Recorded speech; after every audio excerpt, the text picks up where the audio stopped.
So we'll give everyone a couple minutes to sign in. Hope everyone's doing well today. Brandon and I are gearing up. We're ready to go. Brandon and I were just talking. His kids are locked up. I've already texted my fiance. No, not allowed in the apartment. No interruptions for this very important conversation coming up.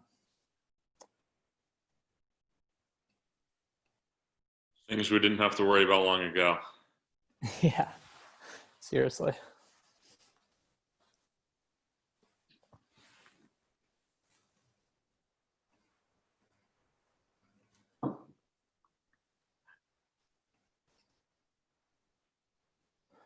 While we're kind of waiting to get going here, most important question: how are you holding up personally with quarantine, and where are you quarantined? Where in the world are you right now? I am in the heart of Philadelphia, so in our apartment, wife and two kids, two cats. So it was a sizable enough apartment, I thought, 30 days ago, but it's shrinking by the day. So we're here. I actually just bought a house out in the suburbs and thinking about expediting the move up a month or two just to get out and have a little bit more space while we're on lockdown. Got it. I have a friend here in Chicago who just basically did the same thing, and they moved out of the city, two small kids.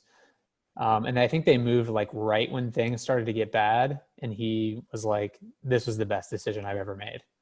Like, I'm so thankful that I'm here. I'm like able to walk, have more space, walk my cul-de-sac, feeling safe and secure. So yeah, totally get it. Yeah.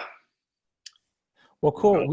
We can go ahead and kick things off. We'll let some people roll in as they continue to sign up. But so I'm really honored and excited to be here with Brandon Huffman, Rubenstein Partners. Brandon is a member of our strategic advisory council here at Shadow Ventures, and I personally have gotten to know Brandon pretty well over the last 6 months or so. We talk on a regular basis, and he's been an awesome awesome advisor for us from an investment perspective here at Shadow, and is kind of our eyes and ears in the commercial real estate market, specifically in the office space.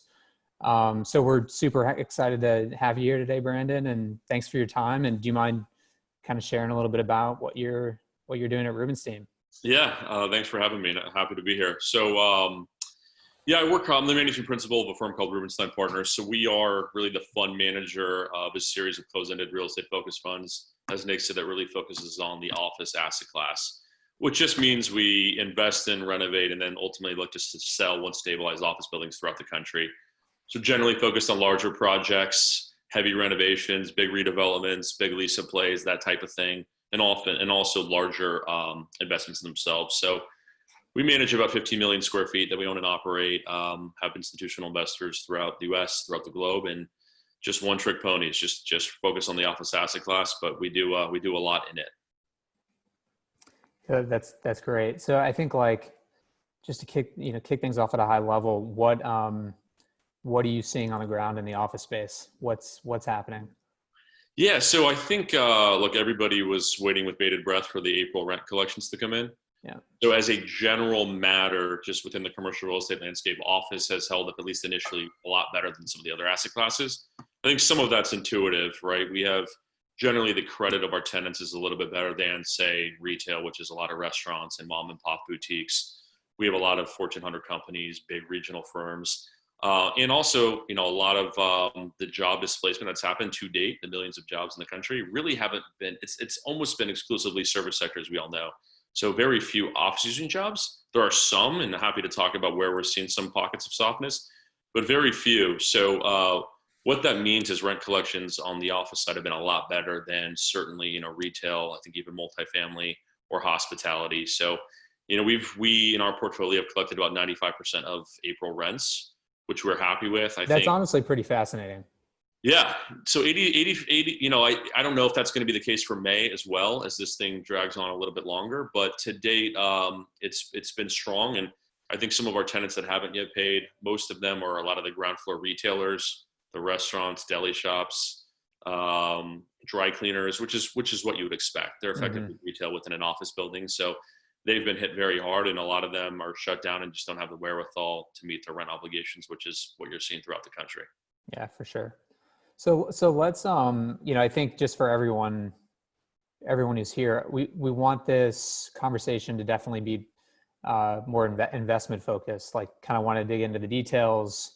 When I had a chance to prep with Brandon yesterday, I was kind of fascinated just like how he's assessing valuations, because the market right now, you're hearing like, oh, valuations in office and retail have dropped 30 to 40%, and you're just like, how do you come up with that number so quickly, right? And what is this based on? Like, quantitatively, how are you getting there?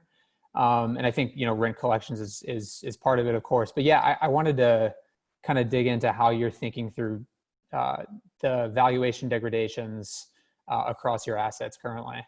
Yeah. Look, some of it is we think about what's happened right now. And if you had to sell an asset right now, what would you have to sell it at? What would the discount be to what it was 30 days ago? And then maybe how's that going to play out, and what recovery, if any, will there be over kind of the next 6 to 9 months? Because fortunately, at least for us, we don't have to sell anything right now. It's really hard to do because the reality is there's very few private trades right now. There's very few private transactions. Most sellers are not going to sell into the midst of this uncertainty because they know they're going to get dinged on price. So most people are just going to hold off, pull processes, assume that we're going to be in a more stable market. Even if it's not a great market, just a more stable market with more certainty, which always helps pricing in 60, 90, 120 days, whatever the case may be. So most sellers are taking that bet unless they're really forced to sell right now. Sometimes those guys are out there. There's not a lot of them. We're seeing some of that on the lending side, not nearly as much on the equity side. So it's really hard to have price discovery with few transactions. There's a couple ways we can do it. I think number one, we can look at the public markets, and we can look at a lot of the public REITs and where they're trading, and we can extrapolate their valuation to the private side and say, look, if this is an efficient market, what would that look like? If they, how's the market pricing on a day-to-day basis, their book? The reality is, though, the public markets are all over the place as well, as we all know. So where the REITs were 3 weeks ago, they're dramatically higher today. And they're obviously a lot lower than where they were 60 days ago. So it's really all over the place. And some of that's driven by just other capital markets considerations. So I would say, we know from some stuff we have going on in the market and talking to the brokers that sell most of this product, we have a pretty good idea of what's happening. And again, a lot of this is speculation or anecdotal because there's very little data. But our view is for the very, very stabilized office product, and I mean long-term triple net leased, bondable type product to credit tenants, really good AA type institutional grade tenants, there's been little to no value degradation. And if anything, you could argue that those assets coming out of this may be more valuable than ever because obviously with the Fed flooding the market with a couple $1 trillion of liquidity, rates being cut to zero, I think a lot of that, if there is a strong recovery, could bode very well for hard assets, particularly hard assets that are yielding to credit tenants. So we've seen very little value degradation there. And are actually moving forward on a sales process right now where we're selling an asset like that to an Asian group that has, at least to date, continued to perform, and the pricing has not changed. I would say as you move down the risk spectrum, or maybe up the risk spectrum, depending on how you look at it, you're going to see much more value degradation without question. And this, again, is really, Nick, like in the context of if you had to sell today. I don't know what it's going to look like in 60 or 90 days. My guess would be better. But if you had to sell today, what's happened is the financing markets have moved away from you dramatically.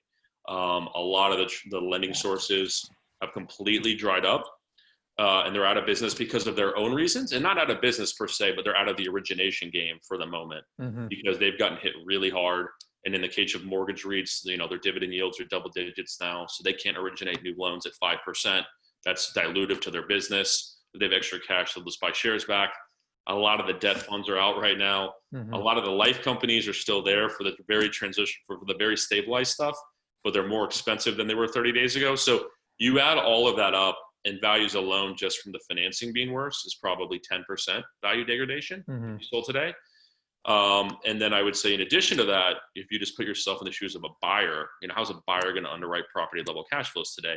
They're going to be much more conservative thinking about lease up and timing and the credit of their tenancy and the retention renewal probabilities of a lot of tenants. And all of those little things on the margin, when you add them in aggregate, probably equate to at least another 10%, right? So I think it's a minimum of 20% value degradation today, and I hope that gets better and it's less over time. Yeah, it's interesting you mentioned the kind of like using comparable REITs in the public markets to kind of like benchmark how you're coming up with some of the valuations. I mean, it's so interesting because you look at the public markets right now, and they've almost decoupled from what's happening like in the economy, right? Like, I mean, I think the last 2 weeks, like we're up, I don't know what, close to 15% at least, which is pretty fascinating given the unemployment numbers you're seeing, the continued Fed stimulus bills being passed. I mean, trillions of dollars, like GDP potentially reaching up to, 50 to 60% of, or debt basically reaching 50 to 60% of GDP this year.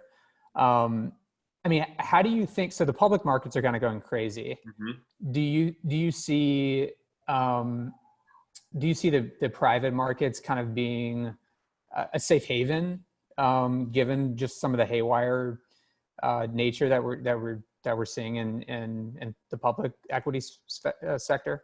Yeah, you obviously don't have the daily marks on the books, so people, they feel a little bit more stable to people. The reality is, though, they're the same assets. The public REITs own a lot of the same assets the private guys do, whether those are the open-ended core funds or funds like us, more on the value-added opportunistic side. So I do think it's relevant, but those two, the public markets and private markets, can diverge for long periods of time. I think at least one thing that's a little bit comforting in the REITs rebounding as much as they have is, look, the REITs valuations aren't so impacted by current income being impaired. Yes, that hurts. You're not going to collect as much income for the next 3 months, 6 months, maybe even longer. But really, the vast majority of your valuation on the underlying market cap has to do with residual value, mm-hmm. right? So the public markets are largely betting that income stream is going to be recovered, right, or substantially recovered for most of the asset classes. Now, that's not how they're pricing it on the retail side. That's not currently how they're pricing it on the hotel side. There's still a really big discount there, which is suggesting there's going to be more permanent, longer-term impact. But who knows at this point in time? Mm-hmm. So I think that's actually what's a little bit encouraging. As a buyer, so we don't just own; we're also looking to buy them. We want to take advantage of the stress, and if that's really how the markets are pricing it, it gets a little bit less interesting for us when we're looking at new opportunities and playing offense as opposed to just playing defense. Right. I think there's a lot of talk about like what how to play offense right now, and I definitely want to be. I want to have that conversation with you, and so going back to some of the pockets of distress currently, you mentioned some of the softness that you're seeing. Are there actually opportunities there, or is it like so risky at this point that it's just too hard to make a bet? I think it's just too early, right? I don't think it has translated yet into people fully appreciating maybe the value degradation in those pockets of softness, or into those situations where borrowers might have pressure from their lenders to do something, or where some of those notes held by banks start trading at discounts.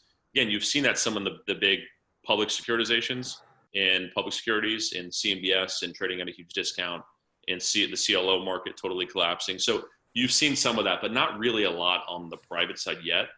Look, pockets of distress we've started to see early on, though, just in terms of the tenancy, which again will then ultimately translate into cheaper investments. Right. I think co-working is really getting hit immediately. That there's no lag effect there. Part of that makes sense. Their business model is much more akin to hospitality, shorter term leases. They immediately react to the economy. Mm-hmm. Office generally are 10-year leases, 5 to 10 year leases. So you don't see the immediate impact of these are credit tenants. You do on the co-working side. And a lot of the leasing that's been done in certain markets, particularly tech markets over the last 3 or 4 years, has been from co-working. And then it's also been from other tech startups that may be in the co-working facility. They may have their own direct lease. These are the areas we think most immediately will see some softness. And it makes sense. There's really very little credit behind the co-working. They're short-term deals. And they're also made up of a lot of startups, freelancers, small businesses. And those are the types of office using groups that are getting hit really hard right now. It's not the Fortune 100 companies that lease a lot of office space. It's these smaller groups, these mom and pop accountants, lawyers, others, where they maybe just house a couple of people from the administration of their business in the WeWork. And so the first thing they're going to do when they're saving money right now is turn off that $800 a month WeWork charge, or name any other player. So we've seen a lot of that revenue turn completely off. A lot of those co-working operators are saying, they're not going to be paying rent for the next several months. And in addition to that, I think the longer term impacts just on co-working to me become a little bit obvious in that a lot of those groups are contingent upon high density models, a lot of people in a little bit of space to make the numbers work. So they pack you in, maybe, you might be using, 4 people might be using the same desk throughout a day. It's workstations, it's hot desks. And when we think about this whole new notion of social distancing that we're getting used to and this whole health element associated with it, I just don't know if people are going to be so keen on getting back to this high density use where they're in these tight collaborative areas with tons and tons of strangers. And if that doesn't happen, there's a lot of pressure on the co-working model, and the revenue streams can be impaired for a long period of time. Yeah, I think the co-working part is interesting. So one of the things that came up in our discussion yesterday was the fact that one of the serial defaulters of rent payments right now is actually venture-backed tech companies. So you mentioned it a little bit with, a lot of them are in co-working spots. This is one of the first things they look to cut costs. I even read, I don't know if you had a chance to read Cardo's CEO's letter to employees. It came out last night. It was kind of a big deal in the tech world. It was just a very transparent letter about them having to let people go. And I know one of the first things he mentioned, like when they're he's sitting down with the CFO and they're looking at expenses, it's like physical space. And like you mentioned, if you have a traditional office lease, it's a 5 to 10 year thing. Like you're paying the lease, right? You're paying your monthly rent. But from a co-working perspective, it seems like co-working has been a little bit more flexible to not actually like requiring rent payments right now. And I don't know, I'm curious at your prognosis. When we do come out of this, how do they go back and actually do they try to claw back some of those rent payments? Do they forgive them? Like what does that look like? Yeah, it's a good question. Look, I think in the case of co-working, they're not collecting a lot of rent, probably legally, because a lot of those people turned off the month-to-month spigot, and then they're not paying a lot of rent, which is in violation of their contract because a lot of these guys have leases. Some of them have management agreements in which that wouldn't be the case. I don't know what that ultimately looks like. What we focus on, though, and by the way, the tech group, a lot of those tech startups that occupy the WeWorks that aren't paying now, a lot of them also have direct leases. And a lot of them aren't paying under those direct leases, even though they're obligated to do so. So this isn't just that they turned off the month-to-month WeWork. This is that they signed a 10-year deal, and now all of a sudden their parent company or their venture-backed company said, look, we're out. We're not going to pay this. And so that's where we're definitely seeing pockets of distress in some of those tech-dominated markets. And those are the volatile markets. Those are markets where they really boom during good times. The Bay Area, Austin, Texas, the Seaport in Boston, Midtown South in New York. There's a half a dozen markets that have just been on fire for the last 5 or 6 years. And when you really drill down to the fundamentals as to why they've been on fire, a lot of that demand has come from tech and tech startups. Now, I'm not talking about the FANG tenants, which are as healthy as they've ever been, but these are a lot of 10, 20, 30,000 square foot startups we've never heard of, but in aggregate have contributed to millions of square feet of demand and really pushed up rents and limited supply in those markets. So that's great during the boom times, but what we always worried about as landlord is we don't participate in the upside of these businesses, right? So if we have a tenant that's doing great and they're one of these tech startups that's going to survive, well, that's great, but we don't get any of the upside. If unfortunately they don't survive and they stop paying their rent, we have all of that downside. So we're very focused on credit, and we actually dramatically prefer less volatile companies, less upside, less downside of their model.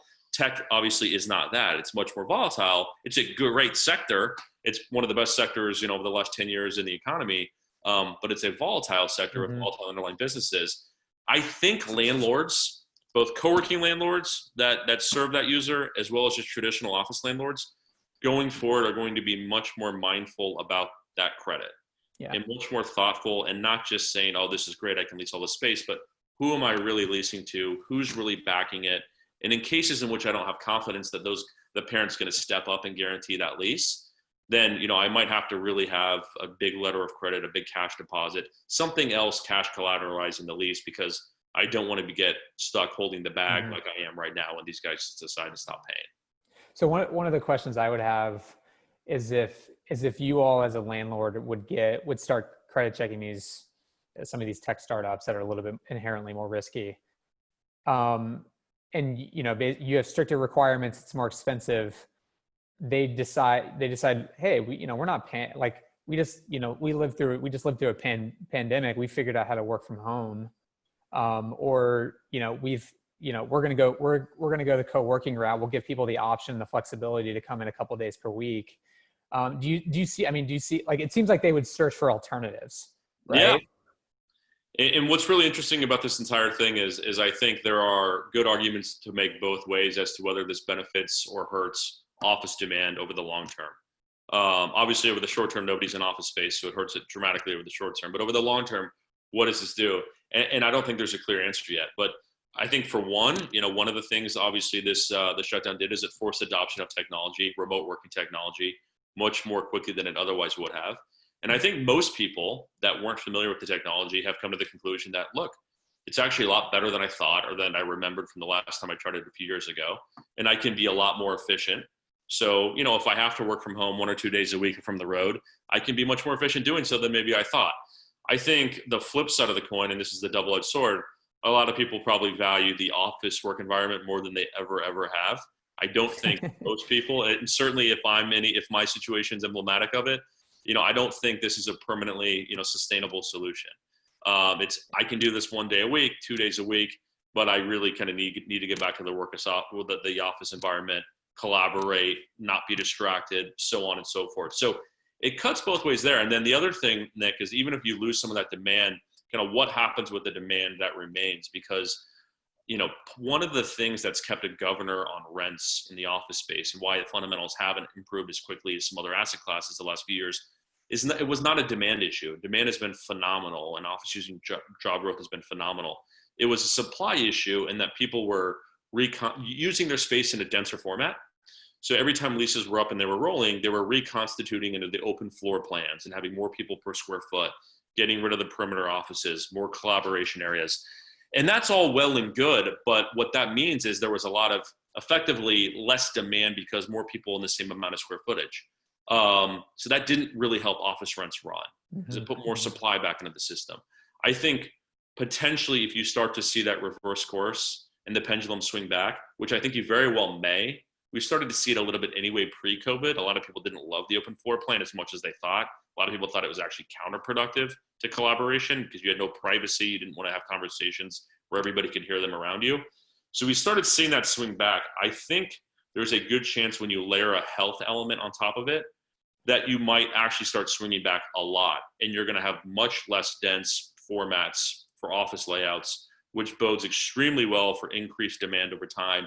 And some of that might not even just be preference. I think some of that might be driven by code.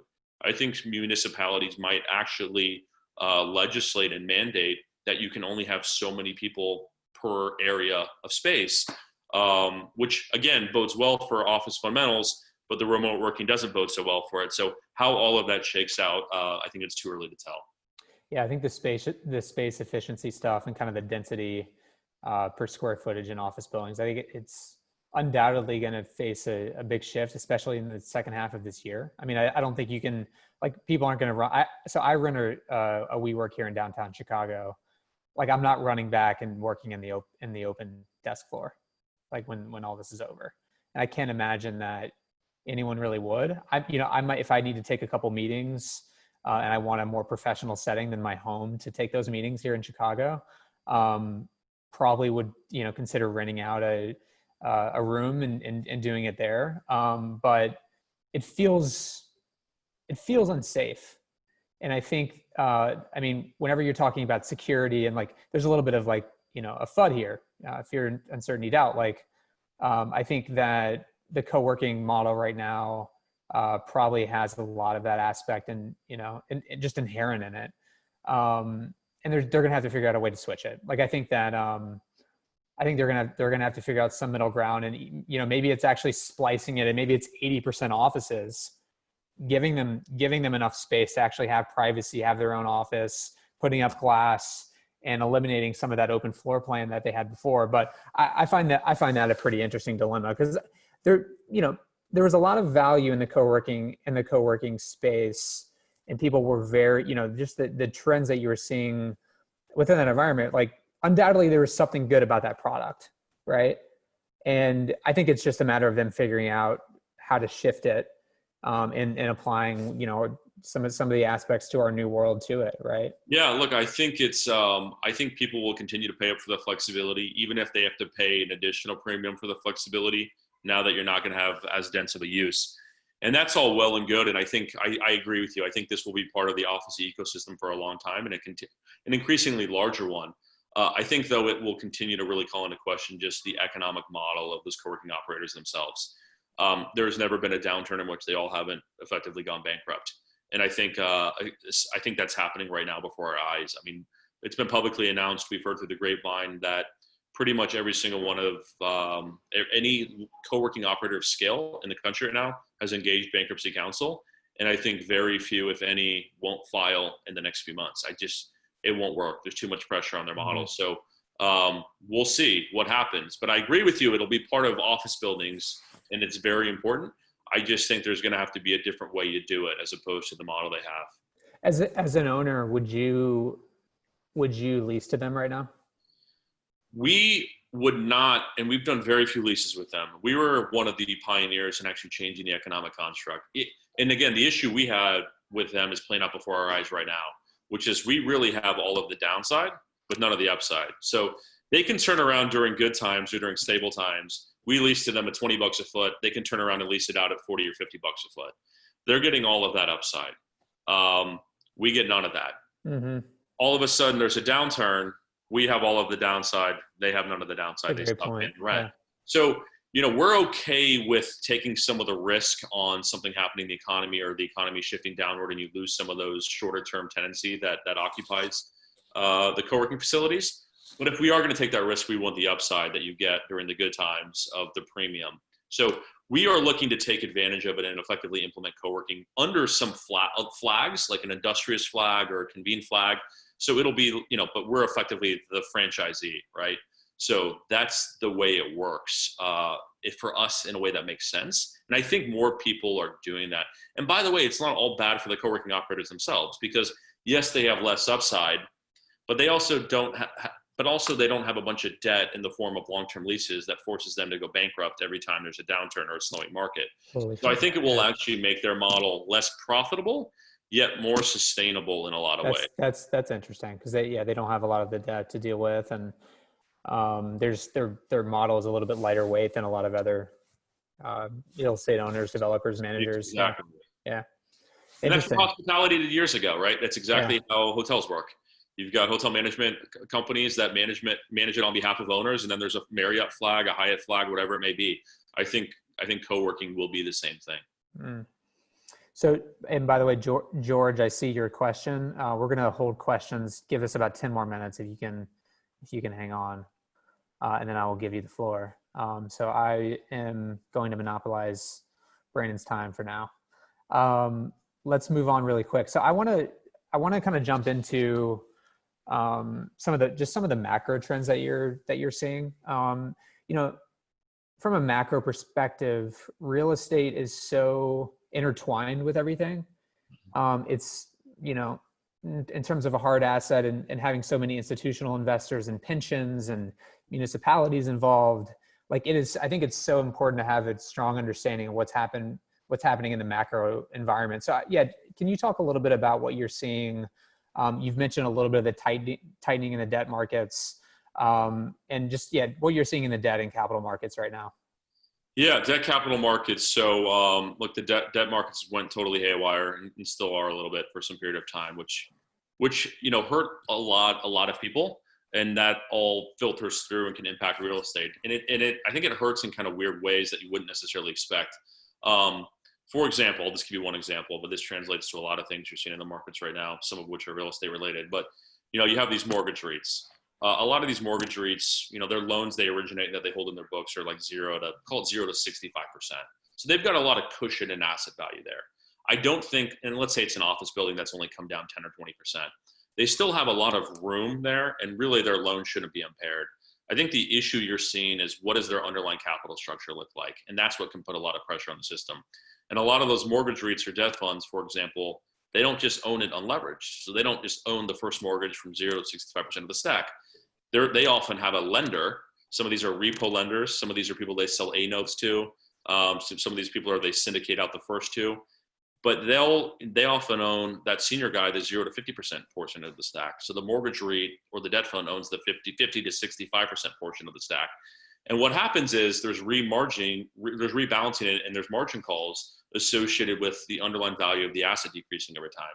So what's happened is, yes, their security is good, it isn't impaired, but they're getting margin called from their repo lenders. And all of a sudden they have to come up with a bunch of liquidity, which forces some of these guys to sell assets into the market. So now at a time when the market's getting hit, you're seeing a flood of assets and securities, real estate securities coming into the market being sold. So a lot more sellers than buyers. So the pricing continues to come down. Then all of a sudden these guys have to remark their book again at those lower securities values where they just clear the market. Then boom, now they have additional margin calls. And it becomes a self-fulfilling downward spiral where you can see a lot of pressure on, you see the common equity of these mortgage REITs. I mean, they're down tremendously. And it's not because people think the loans are impaired. It's because they know they're getting margin called and they might not have the liquidity to meet all these margin calls. And that's the type of selling that just perpetuates selling after selling after selling that can really, really hurt the marketplace. And luckily, I think they stemmed the tide on a lot of that. But I think there's similar distress in the high yield bond market right now. I think, obviously high yield spreads have blown out tremendously. Institutional grade did too, but they came way back in. But, high yield spreads right now are 900 to 1,000 basis points. Historically, that's about 600 basis points. The very bottom of the GFC, it was 2,200 basis points. Mm-hmm. Things could get a lot worse.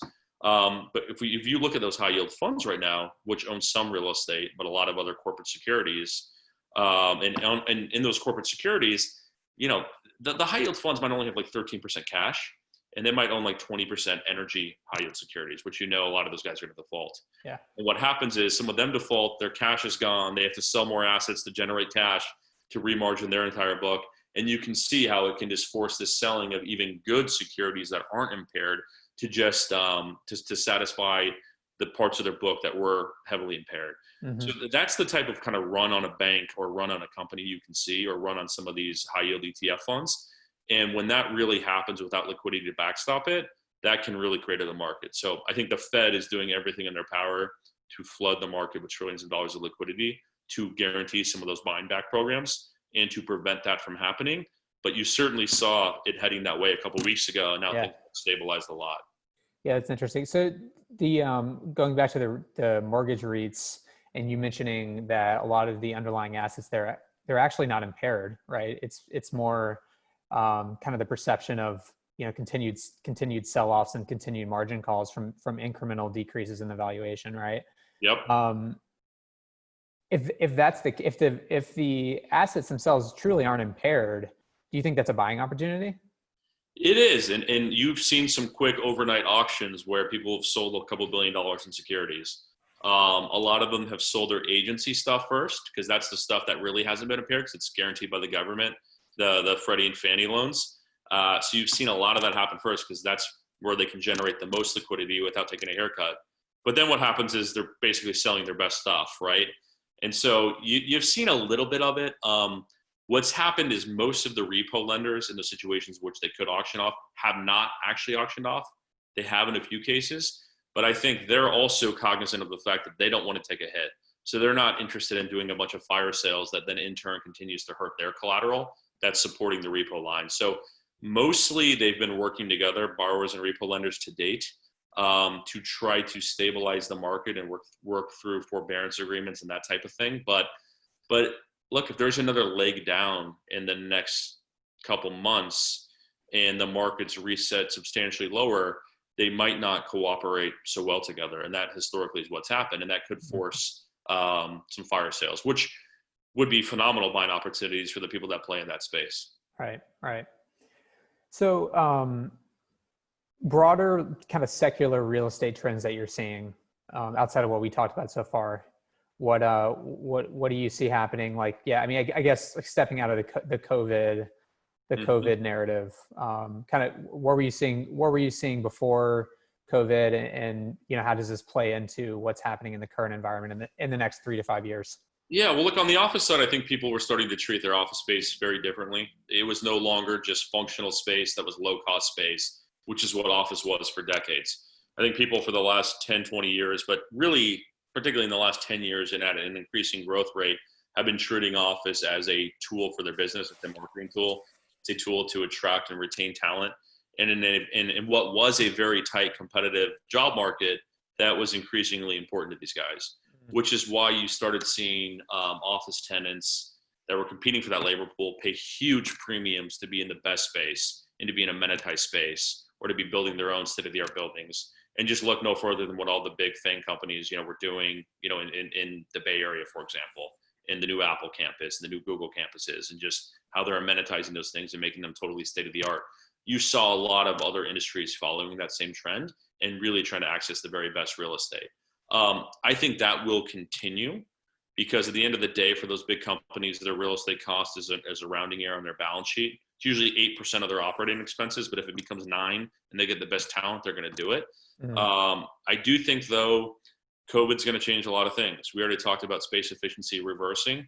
I also think people might look to decentralize their workforce at an increasing rate. If you had your headquarters in Midtown Manhattan and 100% of your employees were there and you had no satellite offices and all of a sudden the trains are shut down, the whole city shut down, you're in that high density urban environment, I think you're probably, if for nothing else, as an insurance policy, you're going to think about opening some satellite offices where at least a portion of your workforce can permanently or temporarily work from to alleviate some of those major issues in which you can't get anybody into the office. Yeah. It's almost, the decentralized model feels a little bit less risky right now. I think kind of across the board with a lot of different things. Yeah, absolutely. I think, so kind of, I guess kind of on that note, like, as a real estate office investor, I know we've had a lot of discussions just that you're still pretty bullish on the market. You think there's going to be a lot of opportunity that comes from this. You think, people are still going to invest pretty heavily in retaining workforce. And I almost think, now having more decentralized options is a way to even stand out and enhance your brand. So just curious, like if you had to identify 3 bullet points on why you're bullish in real estate, in commercial and specifically office right now, what would you say? Yeah, look, I would say interest rates are 0, right? Effectively. And when debt is this cheap, it's just harder to go broke owning a piece of yielding commercial real estate. I would say that's number 1. Number 2, people are always going to need places to eat, to get haircuts, to office. And that doesn't mean the market won't get hit, but I think for the very best product, they will continue to be occupied. Beyond that, I think the Fed has put a couple $1 trillion of liquidity into the market right now. And I think when you factor in inflationary concerns, a lot of people are going to have once that really makes its way to the system and hopefully the economy gets back on track, that's rocket fuel to a market that was very strong before this disruption. And if all of a sudden this becomes more of like a V, and I don't actually think it'll be a V-shaped recovery, but even if it's a slow, gradual U-shaped recovery, when you start to get things back on track, even if that's in 12 months, that's rocket fuel on those assets where you can now borrow very inexpensively. And I think all of that bodes extremely well for hard assets when people are going to be very concerned about inflationary pressure. What are some other hard assets that you would look at right now? Look, real estate's the obvious one. I think, that's a great question. Look, I think some of the infrastructure stuff will be interesting as well.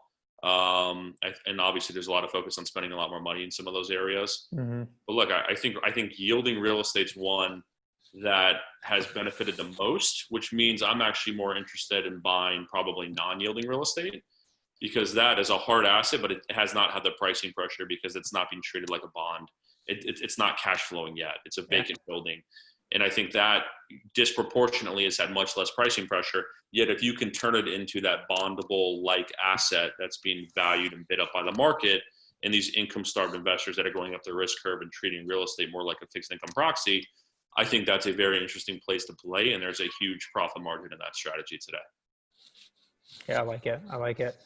I listened to a podcast this morning, as I mentioned, that to just kind of get my brain in the investor mode. And one of the areas of so it was Chamath, who I mentioned earlier, and one of the investment areas he's really high on is kind of the deep hard tech area, which kind of fits our thesis at Shadow. Kind of shameless plug here, but basically, like, we don't have, like, in the current market environment, we do not have the space or the capital or the time to go out and build one to infinity solutions. Like, marginal increases, like, we see it a lot in the real estate space. There's a lot of marketplaces, tech-enabled services that are very light tech stack and actually aren't improving anything. They're not innovating. They're not innovating, right? And so if you look at some of the deeper, harder tech solutions and some entrepreneurs who are starting those companies and actually solving real problems in the economy, whether it's supply chain, whether it's robotics and building more efficiently, augmenting human workers, just some really, like, hard technical solutions. That seems to be a very, very good bet. I mean, it's almost like you kind of go back to the industrial phase and into the war times in the 30s. Like, what did really well in that era was like hard innovating assets, and the amount of investment that I think will come from the government and the potential job opportunities that could come from investing in certain areas, and especially in our infrastructure, because I think we've kind of basically acknowledged through COVID, like, our infrastructure is a mess, even outside of, bridges and roads. It's like our supply chain networks, our food networks, all of that. I think there's potentially a lot of opportunity there. I agree. And look, even just in office buildings, which aren't the most innovative things in the world, I think you're going to see a lot of very interesting prop tech solutions pop up in response to what's happening right now. Right? You're already talking about how do you get office buildings back online and people back again? Are you taking temperatures through some of the higher advanced technology? Biometric stuff, right? Are a lot of the biometric stuff? Are you monitoring how many people can be on a floor at once? Are you, there's all kinds of different things that are being proposed right now. By the way, it's retrofitting the HVAC systems to increase filtration for certain uses, air filtration, keep cleaner air in there. And a lot of that's going to be tech enabled, and it's going to depend on the use and the time of the day and how many people are in the space. And so I think unquestionably you're going to see more and more of the tech enter the office space. And some of that was going to happen anyway, but I think a lot of it will be accelerated in response to what we're dealing with right now. People have to be comfortable to go back, to the office space. And a lot of people treat this differently. A lot of people are very laissez-faire about this. A lot of people are very paranoid, kind of on the other end of the spectrum. But you got to get all of your workforce very comfortable to get back into cohabitation, into the office environment. And to do that, I think you're, at least for a period of time, going to have to go above and beyond and take all those measures and then some.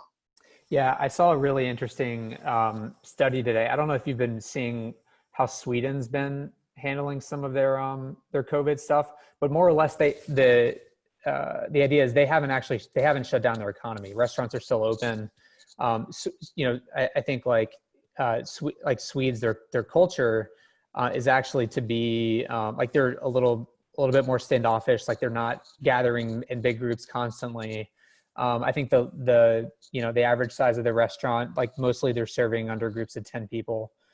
So their society has been built that, essentially conducive to social distancing rules and guidelines, right? And what's fascinating is you look at the revenue decreases in the U.S. economy as a result of the government, as a result of the shutdown. I think it's like 80% of revenues, like across retail and restaurants and almost, all consumable assets right now it's about 80%. In Sweden right now, it's 90%, right? So even though they've left the economy open, they're still not consuming, right? And so I think, like, you see a lot of the polarizing arguments today of, like, reopen the economy, people are protesting. If we did, is that going to change anything? And I think to your point about, like, making people feel comfortable and secure, that's the only way that we actually get back and start, and restart the economy. Like, people have to feel comfortable with what they're walking into, and it's going to take a concerted effort from everyone. Yeah, and there's just no doubt a lot of these small businesses won't reopen because a lot of them were just kind of barely making ends meet to begin with, and there's just no doubt that now some of them are probably going to close in the next few years anyway, and this culls the herd a little bit more quickly. But But I agree with you, to minimize the damage and get as much of that back online as possible, you really got to do it right, and some of that's going to be tech driven. Super interesting. Okay, well, we have about 15 minutes left. Let's open up the floor for questions. I will first kick it to you, George. Let me see if I can unmute you since you've been waiting so patiently. George, go ahead.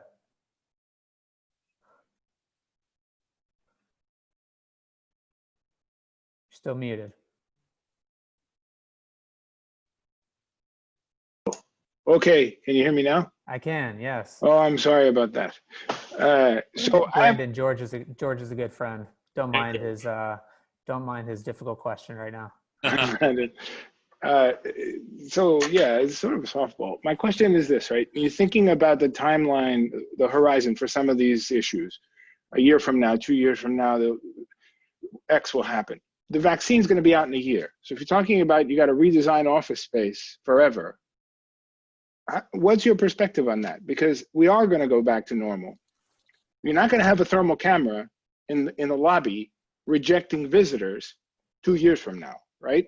If there's a vaccine, it's not the Middle Ages, it's not the plague, it's going to be over in a year plus. Is that too optimistic? How do you see that? Because I hear a lot of people talking about tectonic changes, which I just don't think will need to materialize, or there'll be any reason for them to materialize. That's my question. I agree with that to some degree, but I think the psyche will be impacted, and it's not just about solving for COVID-19, but the next pandemic, the next virus to come out that we don't yet know of, and just taking the right precautions and making people feel comfortable around that. Look, the same thing happened a little bit around 9/11, right? 9/11 was kind of over and done with, yet a lot of people changed their real estate use for a long period of time after that, thinking something else like that could potentially happen again, right? So there is scar tissue, I think, from these more significant exogenous events that ends up really sticking with people much longer than you might otherwise think if you're just to focus on this one individual event. So I do think a lot of it is going to be in response and thinking about what might happen in the future. So I totally agree with you. I think with respect to COVID-19, it's going to be over sooner than later, hopefully, and will just be a footnote in history. But I think in terms of our psyche and how we plan and prepare, it will be much more longer lasting. All right, fair enough. Thanks for your perspective. You're welcome. That's great. Well, yeah. So while we're wrapping up, kind of that question. Thanks, George. Appreciate it.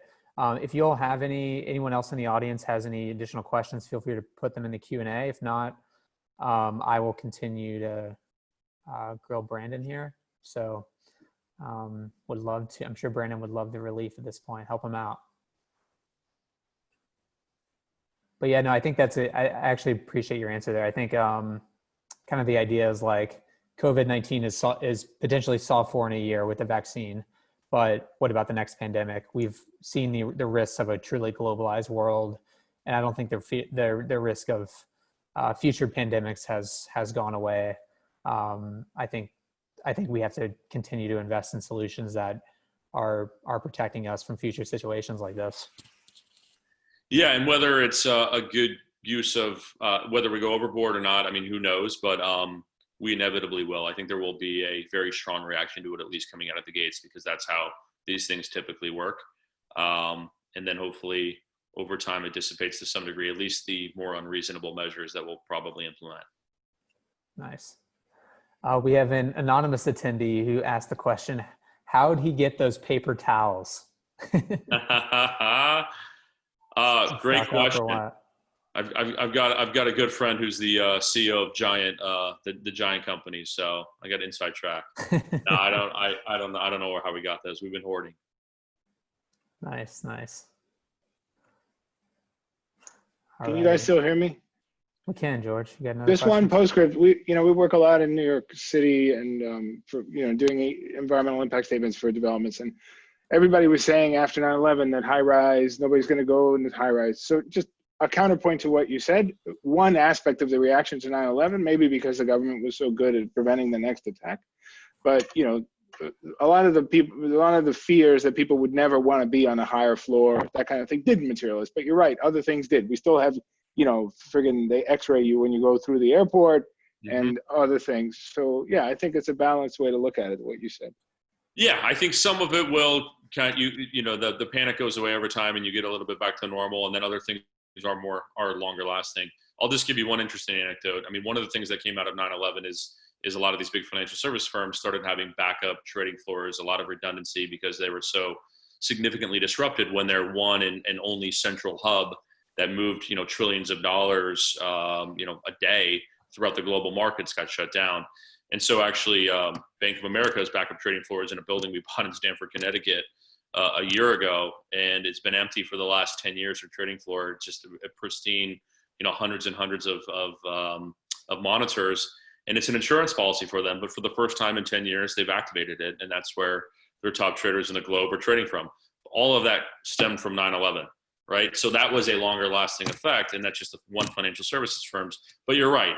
Then I think the psyche heals in other areas. People are okay being in high-rise buildings again. People are okay traveling and flying. So I think it just depends, but it will be here with us, a lot of this, for some period of time. All right, we've got Conlon who asks, when is a good time to pick up multifamily properties and what would be your criteria? Ooh, so interesting. So I do not profess to be a multifamily expert, but I know enough to be dangerous. So take all of this with a grain of salt.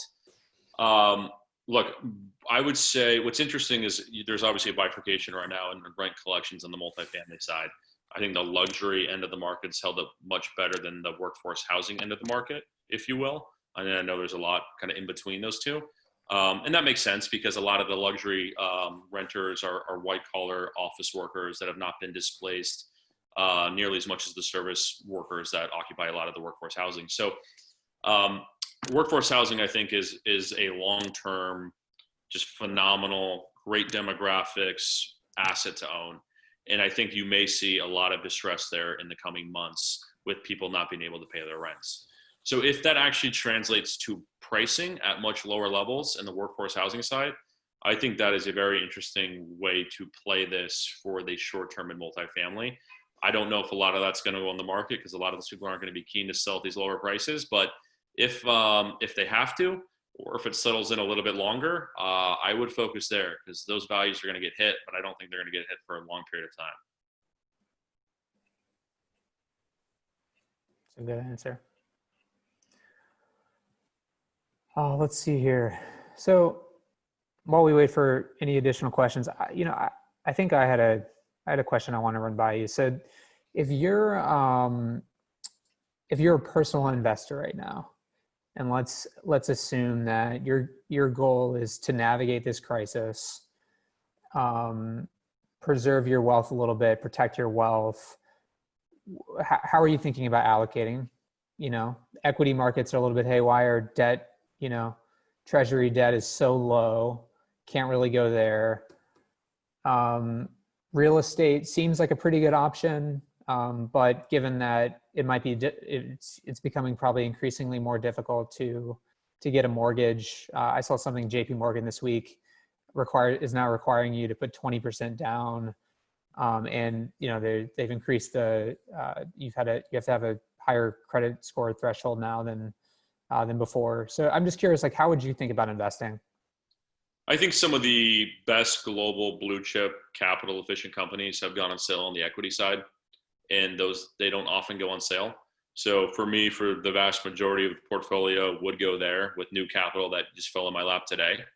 I'm a little bit of a gambler at heart, so I would speculate on some of the other companies where I think the probability of bankruptcy has been overinflated and that is not reflecting the equity value. Frankly, I think that's some of the mortgage REITs that are out there right now. Now, this is the speculative smaller bucket of money, but I think picking the right mortgage REITs that are going to last, and when there's not going to be a run on them and they're going to survive and values are going to increase and the margin calls are going to alleviate over time, there's some really interesting plays in there where if you do it right, you could triple, quadruple, do 5 times your money if they don't go bankrupt between now and the end of the year.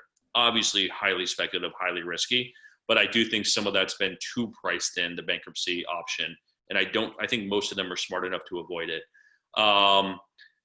And then I think real estate, I think certain hard assets, to your point, are just going to be great inflationary hedges over time. And I think a lot of people are going to be extremely concerned about inflation. And with yields where they are now and global interest rates so low, I'm a little bit less keen on the fixed income side. I think that can get turned upside down pretty quickly if rates even just go back to the 10-year even goes back to 1.5 from the 80 bips it's at today or whatever. So that worries me a little bit. So since we keep talking about hard assets, gold or Bitcoin? Bitcoin. I like it. Would you consider owning both right now? Yes, and I do. And you do? Yeah, let's just put it this way. My interest in Bitcoin as more and more trillions of dollars and stimulus flood the market, I think it just increases by the day. It does. It's only probably 10 or 15% off of where it was before all of this. So it's been roaring back. Yeah. Well, cool. Any final questions from the audience? If not, we'll go ahead and cap this now. Let Brandon get back to his day job. All right, cool.